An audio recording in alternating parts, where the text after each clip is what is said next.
Did you know that 92% of highly successful people have a very solid morning routine? In today's video, I'm going to share with you 6 habits that I've developed over the years from my morning routine that have taken me from having just a GED with no hope in my future to running a business that's done over $500 million in projects. When you really think about it, we are what we repeatedly do. Therefore, excellence is not a mere idea, and it's not an action that we take. It's a habit. For habit number 1, call this my FaceTime. And that's right, I've been doing my FaceTime since before there was even an iPhone. Every day of my life, I've built a habit where the first thing that I like to do is spend time with God. And I actually have a time that I read the Word and I begin to renew my mind and refresh my mind into the concepts that will help me to be a better version of myself. I really believe that abiding in the Word, reading, meditating, journaling helps you to get your mind right so that you can be prepared for the day ahead and to be more productive. Building a solid weekly rhythm. Now, when I talk about a weekly rhythm, I'm going to share with you some really important things, but I want you to understand that this is not just about eating healthy. It's not about going to sleep at night at a certain good hour so that you wake up early. We all know those things are important, and it's essential to eat right. It's essential to get some rest, and it's important to incorporate that into your weekly rhythm. But what I'm specifically talking about is building a weekly rhythm that keeps you focused on your lane for success. And so I'm going to give you 3 things that I've incorporated in my weekly rhythm that really help me to be productive.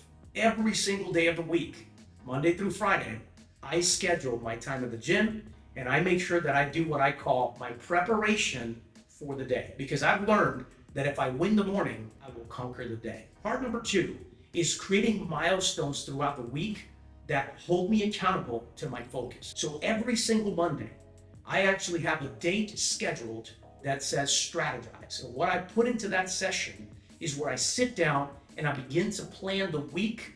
I talk about what are the key things that I need to accomplish by Friday, what are my priorities, and I don't just mean at work, I mean with my children, my wife, my friends, my fitness, and I list out those priorities that I schedule in my calendar for the week. On Wednesday, I begin to focus my efforts on doing what I call a pulse check. And that is when I inspect what I expect. What I've learned over the years by building this habit is that Monday I schedule what's important, but on Wednesday I verify that I've accomplished what I needed to, or at least that I'm on pace to hitting my goals. And it's incredible to know that many Wednesdays I end up getting more done that day because I'm aware that maybe I was distracted Monday or Tuesday from achieving my goals. And so Wednesday I end up getting a lot of things done, and I get more things productively done on Thursday because I know that the final piece of this weekly rhythm comes to play.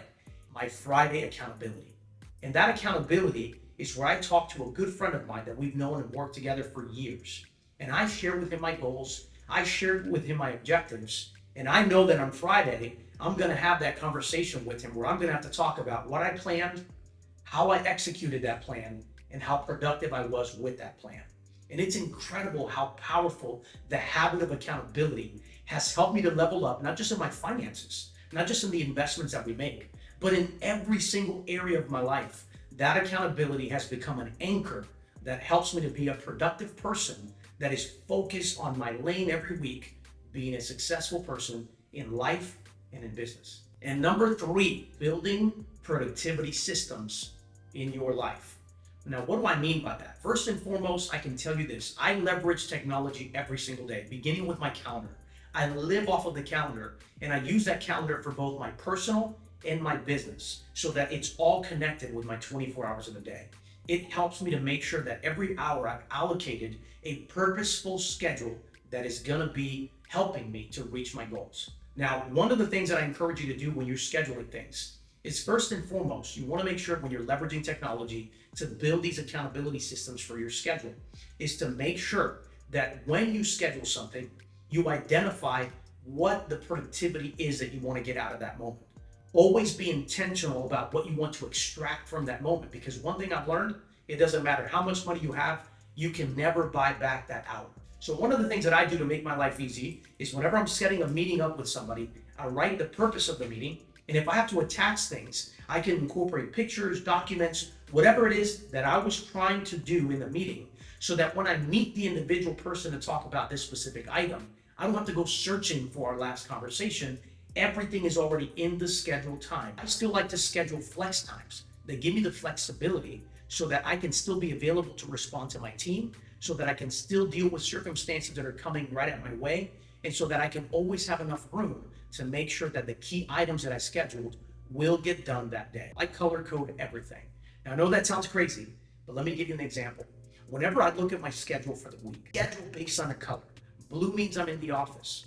Gray means that it's a personal thing that I'm working on. Green means that I'm out of the office, and yellow means that I didn't get it done. At the end of every day, I take a look at the items that are on my schedule and I change them to red if I completed the work or yellow if I didn't. And what that allows me to do on Friday is within just one glance, I can see where I didn't do something or what I completed. And so I take those yellows and I reschedule them for the following week, knowing on Friday what I accomplished and how productive I was by just looking at my schedule gives me the peace of mind so that I can disconnect. Habit number 4, having a standard, right? And what I mean by having a standard is, if you think about it from an investment perspective, we have created a criteria. And that criteria is the standard that we use when we're analyzing opportunities to determine if these fit our investment criteria goals or if they don't. And what this standard does for me is it allows me to say no to good opportunities so that I have space and room for great things. To begin to establish a habit where you pause and analyze the situation and ask yourself, is this good or is this great? Just by asking that question, it frees you to start thinking about your time so that you can determine, am I being fully productive or maximizing on this moment?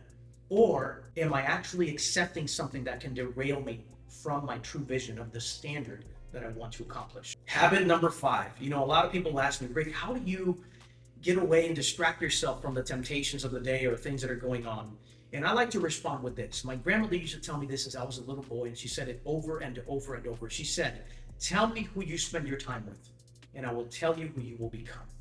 And that is such a powerful statement. You see, what I've noticed over the years is that when I spend time with people that are positive, people that have a vision, people that are pursuing a purpose, I, in return, I'm challenged and I level myself up. But when I spend time with people that are unproductive, that are negative, that have an entitlement mentality, it begins to infect me. Now, this doesn't mean that I'm going to walk to somebody and say, you know what, you're not a productive person. I'm sorry, I can't hang out with you, right? But what I am saying is that I'm intentional about surrounding myself with people that have a very similar vision, that have a pursuit in life that is greater, so that we're constantly challenging each other and encouraging each other to be successful. I usually like to spend time with mentors or people that are doing things that I want to aspire to do. I like to add value to those individuals and spend time with them because, again, the more I spend time with people that are at the level that I want to be, the better the chance that I'm also going to level up and grow. The other person that I like to be around is someone that I call the encourager. These are people that are perhaps your peers, your good friends, and generally these are perfect people for your accountability that I talked about earlier. And these are individuals that you can schedule times to have lunch, coffee, whatever. And once a week or once a month, you get with them and you share your heart. You talk about where you are, you talk about your goals, and you really ask them to hold you accountable. One of the things that I've learned is that when there's a body of water that's not flowing, it's dead. There's bacteria that lives there and it's dangerous. But when you see a place with water flowing and it's going from one location to the other, what you'll notice is that there's life and it's creating life for those around you. And so it is with our lives. I believe God designed us so that not only do we connect with somebody and receive inspiration, not only do we encourage one another, but I believe that God designed us to impart into others. So as we receive and as we grow, we begin to invest strategically in people that we see have the same potential, and we raise them up to the next level. By having this happen, I have felt more fulfilled, I have become more productive, and I've been challenged to become a better version because now I recognize that I'm an example to others. And the final habit of all, maybe you're watching this and you're saying, man, I just graduated college and now I'm trying to figure out who I am and what I'm going to do for my career. Or maybe you've been at the same dead-end job for so long and you really don't know, is this what my life is going to look like for the next 20 years? Or maybe you're a successful business owner, but you feel stuck. You feel stuck because you're in this rat race where you constantly have to grind and hustle to be a success. Or maybe you're an entrepreneur like I am and you are struggling because you're constantly grinding and hustling. You're trying to reinvent yourself because the market's changing. Trust me, I feel your pain. With the market changing on a regular basis and we having to make so many decisions, you can almost get decision fatigue. Rather than feeling guilty about not working, what I learned is that when I schedule time for active rest, it gives me the freedom in my mind to know that the productive thing to do right now is to rest and invest in myself so that I'm recharged and I'm ready to be more productive. Even one of the commandments says, you shall take the Sabbath, and that is a day that you will not work but rest. Why? Because when you rest, you begin to recharge your batteries and you have the space to begin to think and start thinking about your future ideas. Some of the best ideas that I've ever come up with for the business, or solutions even, came during the days that I was resting. It's not just that I'm gonna go lay down and be lazy, even though guess what, some days that is amazing. I start listening to content that is gonna empower me. I start spending time with my family, going out into the woods and creating adventures that get my creative mind flowing, so that while you're having fun, an idea pops up. And what I do with my phone, I have a note taker, I write that idea down and I say, perfect Monday, I'm gonna explore this. When you do it, and you do it consistently and it becomes a habit, it will change your life. I want to thank you so much for watching this video, and I really pray that it was something that has challenged you and inspired you to become a better version of yourself. And if you found this content to be useful and inspiring to you, please give it a thumbs up. Tell us your thoughts in the chats. By all means, feel free to go to our His Capital Group videos and subscribe or share with somebody else that you feel will be blessed. We look forward to seeing you soon.